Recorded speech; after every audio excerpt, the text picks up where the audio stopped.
everyone, this is FantasyEsque and welcome to Generation 4 of Vampire Amazon. Our Salizar coven is continuing with the reign of Queen Wisteria Salizar.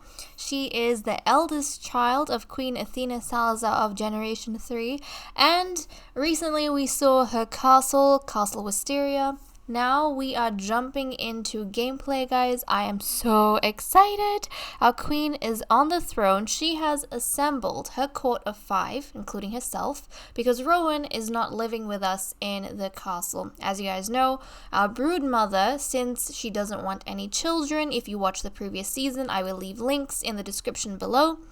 Feel free to check them out. Our brood mother does not want to have children, and so instead of staying with us until that first baby, we've decided to take her out onto the creature cradle, where hopefully we will visit her at some point soon. But she's going to be looking after all of the babies that our ladies produce and send her way.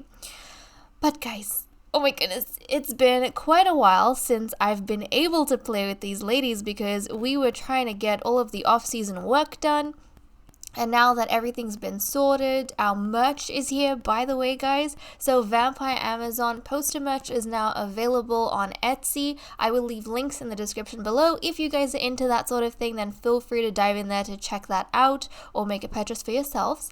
But apart from that, I really appreciate the support our castle tour video got, a poster reveal got, and also the unboxing video. Thank you so much. It means a lot to me. And also for those of you who decided to sign up to Patreon to support me while I was wrapping up this castle and building or finishing whatever was left of it. I really appreciate it. But okay, I think I am good to back up so you guys can see our court assembled together. And here we go. Now, I will admit, my game is a little bit jerky, and I think that's because I have a ton of mods that I recently, well, over the past month, put in, but they're supposed to make gameplay better. Hopefully, they'll work out. We'll see how it goes. I've noticed times where my game is jerky, but then it goes back to being smooth, which is why our machinima for the castle tour wasn't as sleek as I would like it to be. Now, I had a plan as to what kind of format I would do this season. I was going to do a mix of machinima and gameplay episodes, but we're going to have to see what I can get done, given that all of those mods are making my game a bit laggy, and I don't want to put out something that doesn't have a good quality to it. But okay, our ladies, look at this, guys, look at this. So we have, as I said, Queen Wisteria, eldest in her family. Out of her 3 sisters, she is sitting on the throne. To her right is her younger twin, Lady Zelda Salizar, who is going to be our priestess for Generation 4. We have Lady Sol Ranarain, who is going to be our champion for Generation 4. And Sol is honestly, out of all of these ladies, I don't know who looks the brightest to you guys. Maybe the queen looks very nice, looks very sweet. Not the case, guys. Lady Sol over here is the one that is filled with cheer and love and good spirit, and the queen is wanting to, as you heard during the castle tour, hide her personality away because it's not as strong as the queen would like. But she's giving Sol some kind of training. Don't know what kind of training, but she's getting something to try and toughen her up a little bit. But you can already see a lot of the women under Queen Wisteria, our ambassadors per se, have all of these cool markings on their face, kind of like a mask to terrorize all of the residents that live under them. But that's what we have going on. We have Lady Marigold, of course. Is she an elder yet? She's not, is she? Yeah, no, she's an adult, but we have the beautiful Lady Marigold, who is sporting, I think, the 3rd hair color change in her life so far. She's got this platinum blonde, which I actually think looks really good with her. But she's looking absolutely amazing. And then we have, not lady yet, but we have Oriana Knox, who is going to be our scholar for Generation 4. Oh yeah, and Lady Marigold is our alchemist, by the way. So Oriana hasn't gotten the title yet because typically we wait for them to turn into young adults. Now she is kind of carrying on her role very similar to what her mother went through. Her mother was a teen when the new queen came into power, so she had to do everything an adult had to do, but she didn't have the title until she aged up. Oriana's birthday will be coming up at some point. How long? It is the beginning of spring, I think. the beginning of spring. Yes, we have, there we go. We've got like a week roughly before we go ahead and have her birthday, and quite a few things in between that happens at the beginning of every new season, as you guys know, that we have to get done. Now, this episode, I kind of just want to get used to the castle. I want to get used to our ladies moving around in this space and just feeling good, and also playtesting the castle because I haven't done that. But I think that's going to be a whole heap of fun. Also, I'm not going to go through everyone's personalities too much in this episode. I will have a reminder as to the stories because I kind of did that during our family tree video for Generation 3 and our predictions video for Generation 3. So if you guys want a rundown on the stories that happened last season, or if you want a rundown on the family lines, then please feel free to watch those videos. I will link them in the description as well. But I kind of just want to spend time with these ladies moving on to the next stage of their lives. Now, for the gameplay episodes that I have going, I'm kind of thinking of doing 25 minutes per episode. It's shorter than what we had last season, but last season went by super quick. I feel like I kind of want to pace things down a little bit. So that's how we're going to go. And, oh look, Lady Marigold's little glow frog. What was his name again? I think it's a he. I'm not entirely sure. And is she cursed? She is carrying a curse of uncontrollable charge. Hopefully she doesn't die. I think she should be fine. But a bunch of these ladies are angry because they have some voodoo stuff going on. Oh, they were at the arena for a long time. After Wisteria became queen, they were at the arena for a little bit, or made frequent visits to it. And that place, typically we don't stay there too long. We stay for the battles, then we come back home. But when you stay there for a bit, then the lot traits have something to do with all of this voodoo magic, and that kind of comes into play and makes these people cranky. So that's why they're acting the way they are right now. But quickly, I kind of want to go through the traits of our Sims for those of you who are joining us new and have no clue what's going on. Queen Wisteria. A whole bunch of us are nervous about Queen Wisteria's reign, even though she looks beautiful and delightful. Why? Because Queen Wisteria is our first ever evil queen in the Vampire series, or the Vampire Amazon series, the first evil Salizar we've had. She's also a vegetarian, which means she doesn't really like drinking from people. We kind of say that's because she's so used to drinking potions, which our Alchemist makes of plentiful needs, that replenishes pretty much all of the bars that she has in terms of her hygiene and her hunger and her thirst, oh well, thirst, not hunger, social, all of those kind of things. So she feels as though someone who comes from royalty, that actually drinking raw blood is so disgusting and it's beneath her. So I think that's the reason why she's a vegetarian, not because she cares about animals and people and she doesn't want to take lives, not because of that. It's because she thinks drinking from someone is actually beneath her. She's also very, very gloomy. When she was young, she grew up in a time of strife, and because of that, our queen kind of felt isolated. Even though she had a twin with her, I think they fought quite a bit when they were young.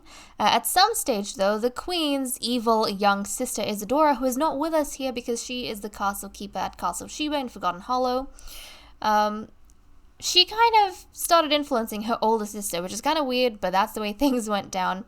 And she essentially told Wisteria that sometimes people have to die for us to be able to live life the way it is meant to be lived. And Wisteria, from that point onwards, started being more receptive to evil deeds, evil things, and evil ideas, because in her mind, well, it's not like she wants to go out of her way to be evil, but sometimes you have to do things in order for the world to work effectively. Essentially, that's what her sister has drilled into her. That is our queen, of course. And moving on to Lady Zelda, let's jump over to Lady Zelda, our priestess. I am excited to learn what her personality is going to develop like, what story she's going to end up having. Yes, everyone in this generation. What? In this generation? I don't know. Well, a bunch of us have awful reputations. They haven't been drinking from anyone, so I don't know where they would get that evil reputation from. They're getting it from somewhere, guys. Now, for Lady Zelda, as you guys know, she has discovered a new aspect of the goddess. I'm kind of excited to see what exactly that's going to end up being as well. Her personality, she is an art lover, so she appreciates the finer things in life. She is very squeamish though, which I mean to take. She's very spoilt since she grew up being a princess, right? She's very spoiled. She doesn't want to get all the icky stuff done. She doesn't want to go away from the castle. She kind of likes her own territory, staying in places that are made for royalty. She's also mean. Now, I like to think that her meanness is more petty than that of her sisters. So Isadora is just innately evil. I'm glad she's not at the castle because that little girl, she's not little anymore, she's an adult. But that girl is so innately evil. Everything about her is absolutely twisted. Her intentions are always twisted, and so are her ideas. Now, Wisteria is kind of like an in-between. She's not as bad as her younger sister, but she's still evil. And then we have Zelda, who is just petty mean. So if she doesn't like you, she will go out of her way to make you feel terrible. Or I think she'll just take the opportunity to be spiteful whenever she finds it. But I don't think she would want to ruin your life per se. She's just petty.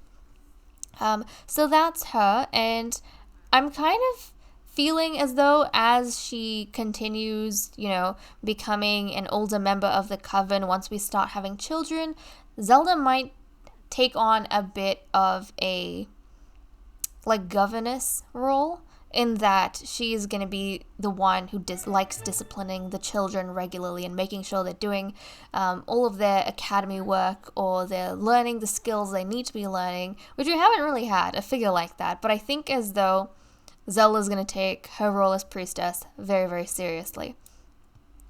She's going to focus more on the children than focus on herself and acquiring all of this devil magic and power like we've had in the past. So that's not something she's going to be dealing with. All of demonic stuff, stay away from that. She wants to focus on making the new generation, the next generation, understand how important it is to do the things you need to do in order to be an amazing vampiress and effective member of the coven. Then we have not Lady yet. I was going to go with Oriana, but let's jump over to Lady Sol. We just discussed her personality not too long ago, but she is a child of the ocean that I like to think means she is very empathetic towards other people and other creatures. So she is able to see someone else, think from their perspective, feel for them, and because of that, I feel as though she's not one to make someone feel terrible or feel bad or judge people, because she kind of empathizes with them. She's also cheerful. She's had, I think she was empathetic as a child. Cheerfulness is something she developed later on. But as a result of being empathetic, I think she has a wonderful appreciation for all things in life. And because of that, she's kind of very grateful for where she's been at. She always looked up to her mother growing up. So that's a really cool thing about her. She was a little bit worried at one stage because she was surrounded by all these evil princesses. And I think all of us are worried for her sake. But Lady Sol hopefully is going to turn out just fine. She's also very, very creative.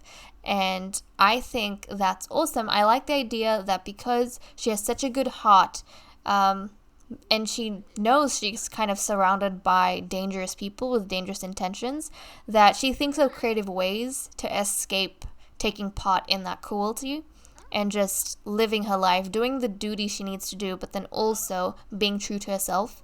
So I think that's really cool.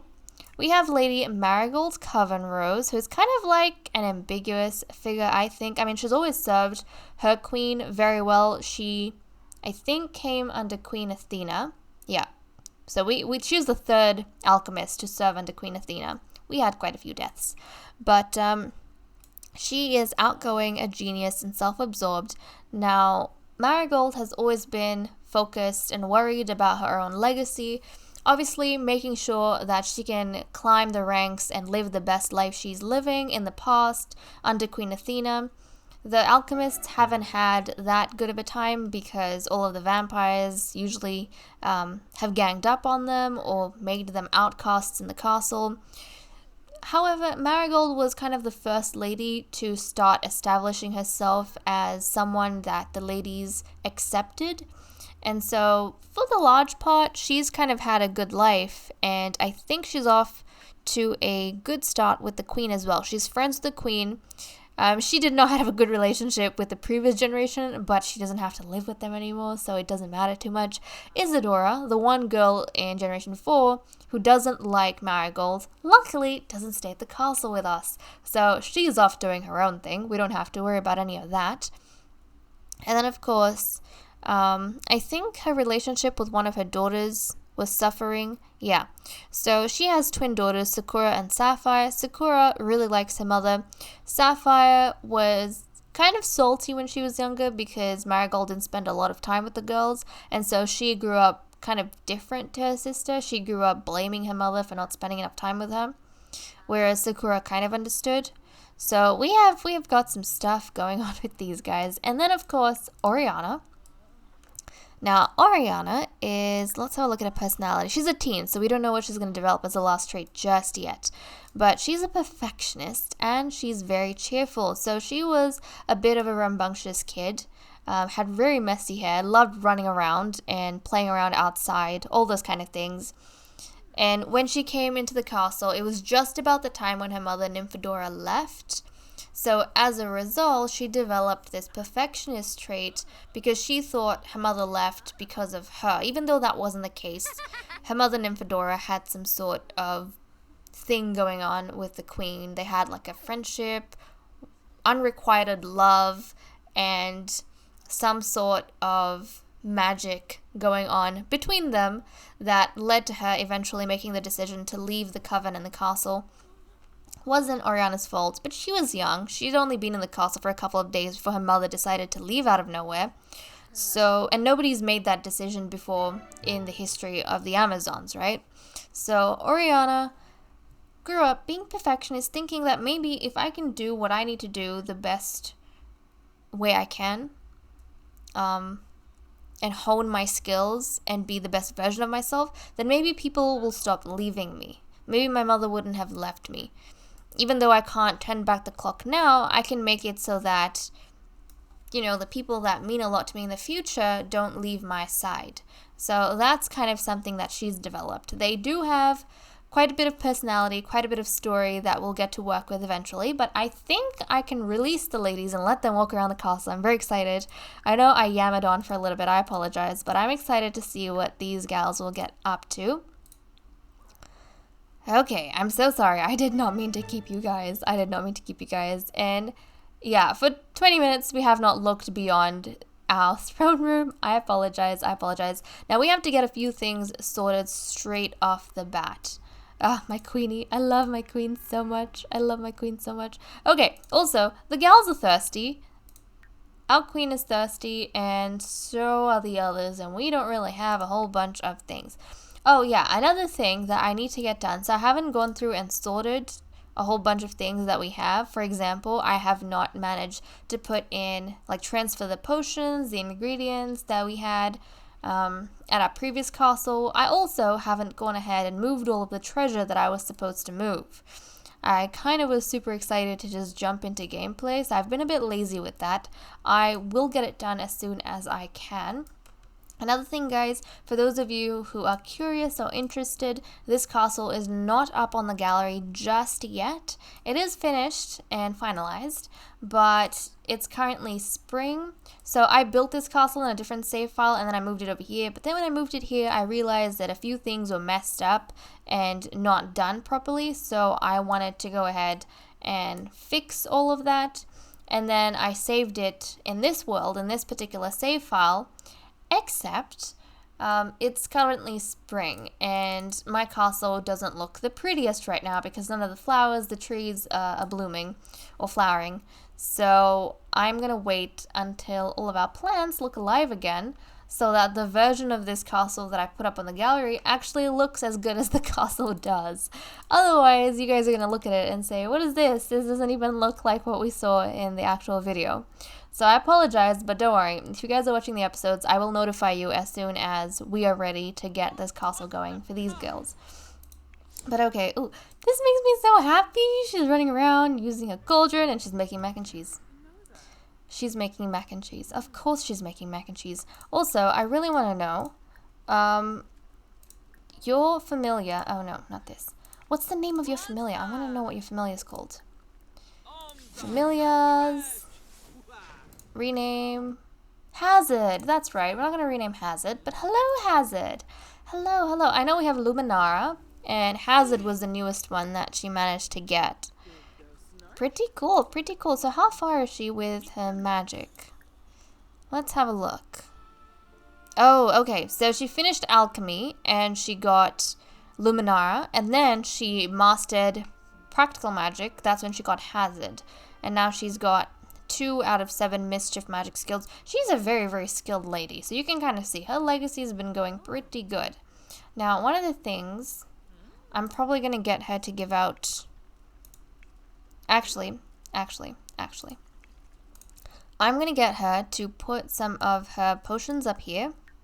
Actually, all of her potions. Now, the thing I like about this particular room that we have... Hold on a second. The thing I like about this particular room is that everything is out in the open, right? So in the past, the way it's worked is that because our alchemy tower has been separate from everything else, then I have had to go in and pull out the potions or get our alchemist to deliver the potions, and that just doesn't work. I got really lazy towards the end of the previous season, and I just started moving potions into the inventory. But since this castle is actually pretty cool in that I have made it so that our ladies don't have to go outside at all to move between levels and buildings. Everything's kind of through down here. So we don't have to worry too much about that. They can just come here and collect the potions. And that'll encourage movement as well. So, Oriana is kind of okay. I'll get Soul to come grab herself a drink. And also this way, they can kind of just grab a drink by themselves without having to get supervised by others or having others do it for them. So I'll just get them to come on by, grab their drinks. And also, just quickly before we wrap up, I want to take you guys through the castle again. We've already seen the video, but just a quick browse so you can see how the layout is. So basically, this is the front. We have this front garden, which is going to look better the further we go into the season, I am sure. Yep, so we've got a little hot tub and whatnot. I won't go into too much detail. Now this side, I don't think we saw this side on the tour, but essentially, we've got kind of like a water feature along here. So nothing outside. Now this is kind of where our castle tour started, off to this side. So we have a whole bunch of things like a cauldron, outdoor cauldron, which I thought would be fun, and then kind of a sitting area, which is missing a flippin' couch. Okay, well, I'll make adjustments whenever I see something's missing, but half the time I miss it, not gonna lie. And then this kind of leads out into the forest, which I'm hoping this time, this season, our ladies will actually go around the forest a little bit more. Maybe once they start getting the sun resistant trait, they don't have it just yet. Look, we already have Oriana using our outdoor space, which makes me super, super happy. Hold on a second. There we go. Isn't this fun? Oh, I love it. Oh my goodness. I am missing quite a few things. Guys, I had like a little bar thing here and it's not there anymore. Ugh, I gotta put that in. We have a butler's room off to this side.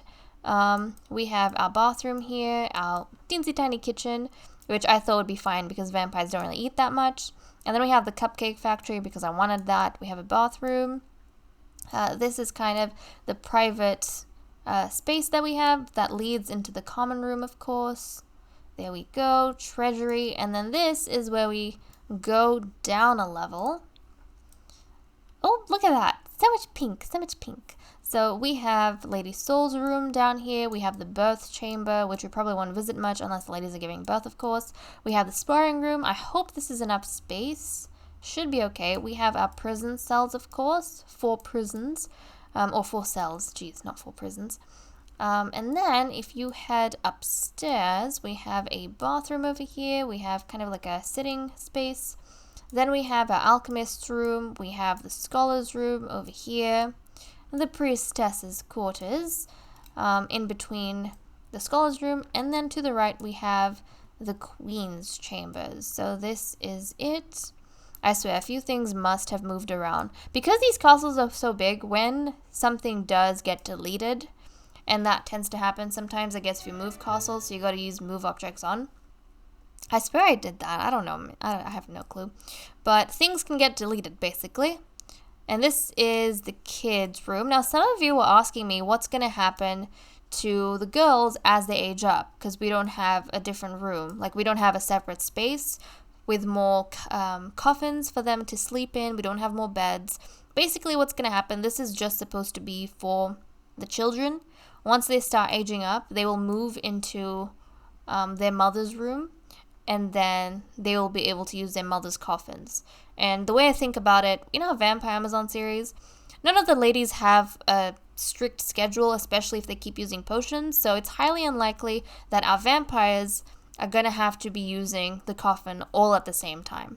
So if we have, basically we'll have Oriana and all her daughters get access to her room, Sol and all her daughters will have access to their room, and so and so. That's pretty much how it's going to work.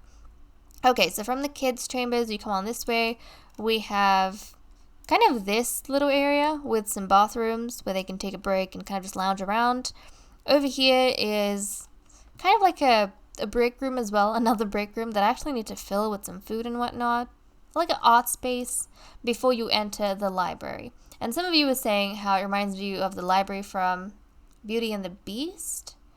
I have no clue if that is the case, but I'm glad that you like it because I absolutely love this space. I'm so happy with how it came out. Now, one of the things that I was realizing when I'm looking over this castle, when I was looking over this room, is that I do not have typewriters set up in the library. I should have had a typewriter, but I don't have any typewriters set up anyway here. But that's okay, because Oriana has a typewriter in her own room. And one of the things I was realizing, also, this video might go a little bit longer. This episode might be longer than usual. I mean, the first episodes always are.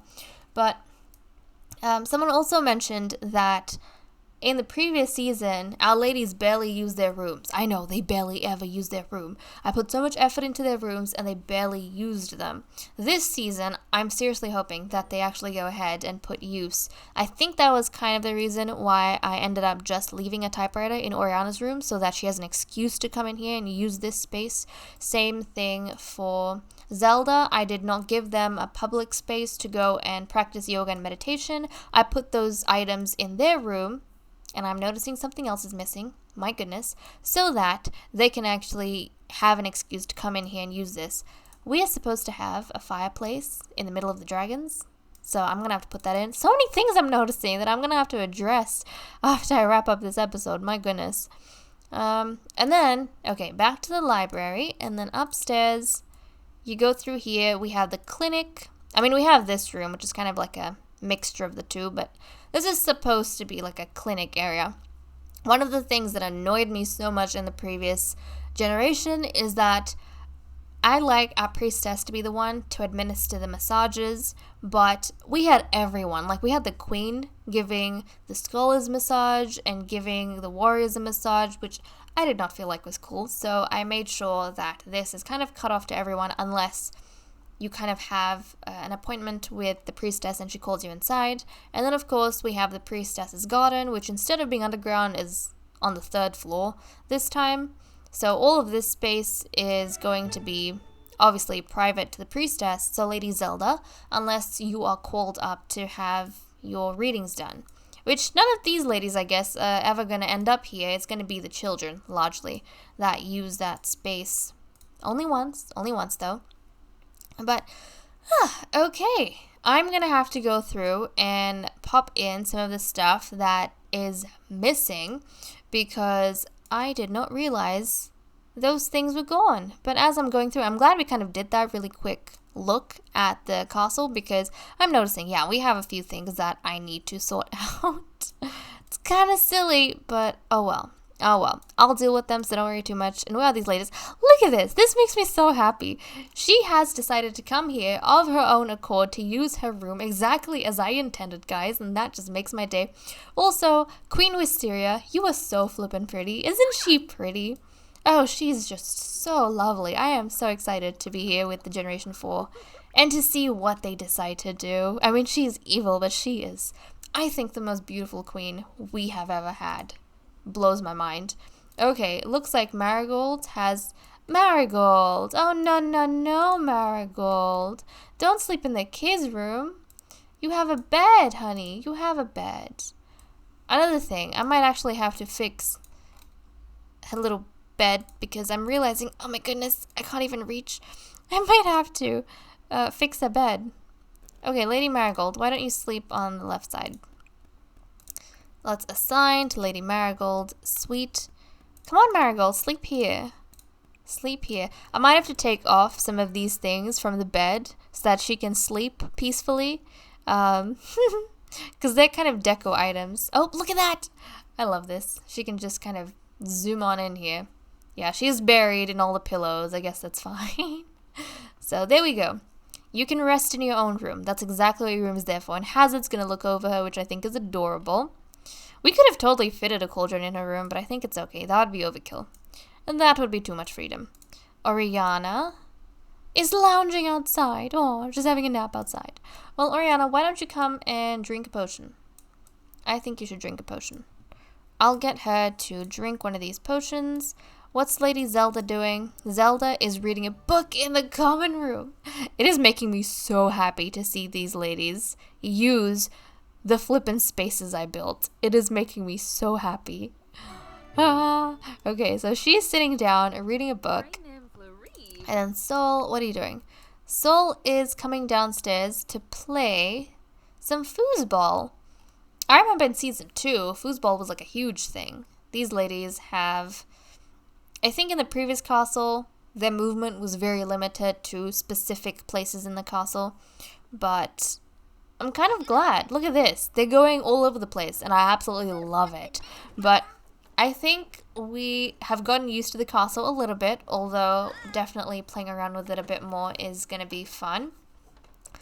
This, I think, is a good time to wrap up, though, guys. It's a bit longer than what I would like our typical episodes to be like, but some of the things that we have to look forward to going forward, guys, we have the fire tribute, remember, because our Generation 3 ladies can't just go on being elders. I mean, they're not elders, but they can't be the older generation and influence these guys, so they are gonna have to be set afire, set aflame, and we're gonna have to do their death rites, and then we'll probably arrange some new ambassador visits that you guys saw cast videos of so that we can get a feel for what the personalities are like, get these ladies, obviously, to make connections so that we can call them to the castle or summon them when need be. We also need to have a drop-in to the Salizar army so we can check out the boys and see how they're doing.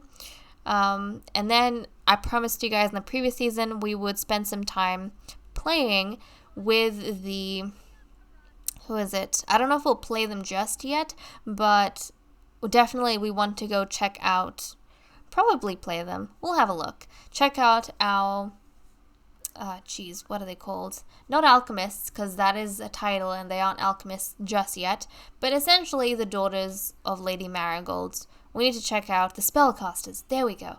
We need to check out our witches, okay? In Glimmerbrook. So we're going to arrange that at some point.